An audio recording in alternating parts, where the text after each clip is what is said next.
I got this comment. Vanguard closes the game because flow control is turned off. Any idea how to get past that? Yeah, I get the frustration. Nothing kills the vibe faster than launching Valorant and getting dumped out before you even hit the menu. A lot of times this pops up because folks follow optimization videos word for word without checking what those tweaks actually do on their own hardware. And one of those copied lines is turn off flow control, like it's some universal ping hack. Spoiler, it's not universal, and Vanguard treats that change as a low level network tamper, so it'll close the game to be safe. Here's a friendly, straightforward walkthrough to fix it. Step by step, nothing fancy, just practical checks and fixes so you can get back to playing. First, verify the setting. Open Device Manager, expand Network Adapters, right-click your Ethernet adapter, Properties, Advanced tab, look for Flow Control or Flow Control RX and TX, and make sure it's set to Enabled or RX and TX Enabled. Reboot after changing it so the driver applies the new value. Vanguard checks this at launch, so the cleanest fix is to have it enabled when you start the game. If Windows keeps flipping it or you can't find the option, update the NIC driver manually. Don't rely on automatic Windows update. To that, it's simple. Click on Windows Search, type System Information, note down your baseboard product. After that, Google your baseboard product along with LAN drivers. Once you're on the website, download the LAN drivers, not Wi-Fi one. If you're using Wi-Fi, then yeah, Wi-Fi. Otherwise, LAN. Also, note down that it's showing Realtek or Intel. In my case, it's Realtek. Now, I know my hardware is using Realtek, so I can Google Realtek drivers as well. I don't want to go with the manufacturer provided one. Anyways, find and then go to Intel or Realtek, whichever your adapter is. Download the latest driver for your exact model. Install it and do a clean reboot. Fresh driver plus reboot usually fixes weird behavior where the adapter won't keep flow control enabled.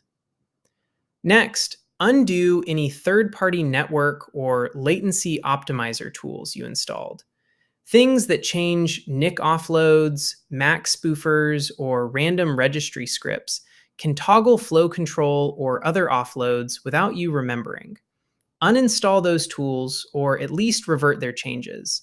Then reboot and check flow control again. If you're on a managed switch or a fancy router, sometimes the switch's behavior conflicts with the PC setting. If you can, briefly connect directly to your modem or try a different switch/port to rule out router-side QoS or pause frame oddities. Disabling advanced router queuing or QoS temporarily for a test can reveal whether the router is part of the problem. Do a quick network stack reset while you're at it.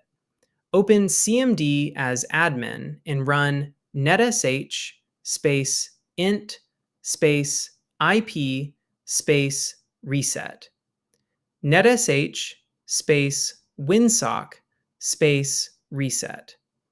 ipconfig space /flushdns.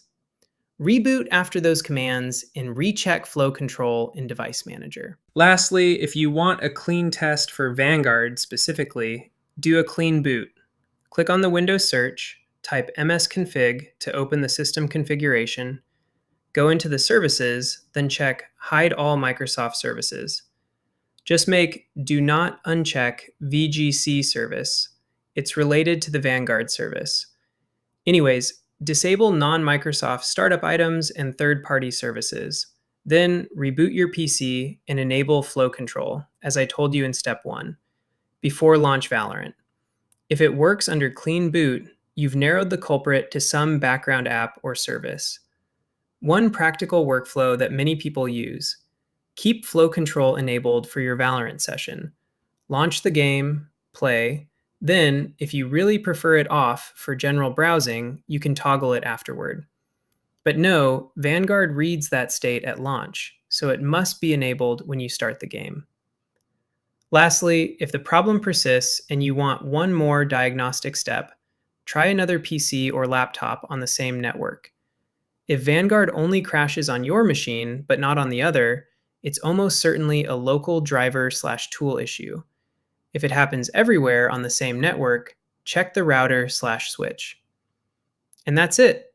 Enable flow control, update NIC driver manually, remove any NIC tweaking tools, reset the network stack, try a clean boot, and test with another device or a direct modem connection. That sequence fixes this for most people. Let me know your feedback. I'll catch you in the next video. Till then, don't forget to subscribe. Windows Fixer. It's Austin, signing off.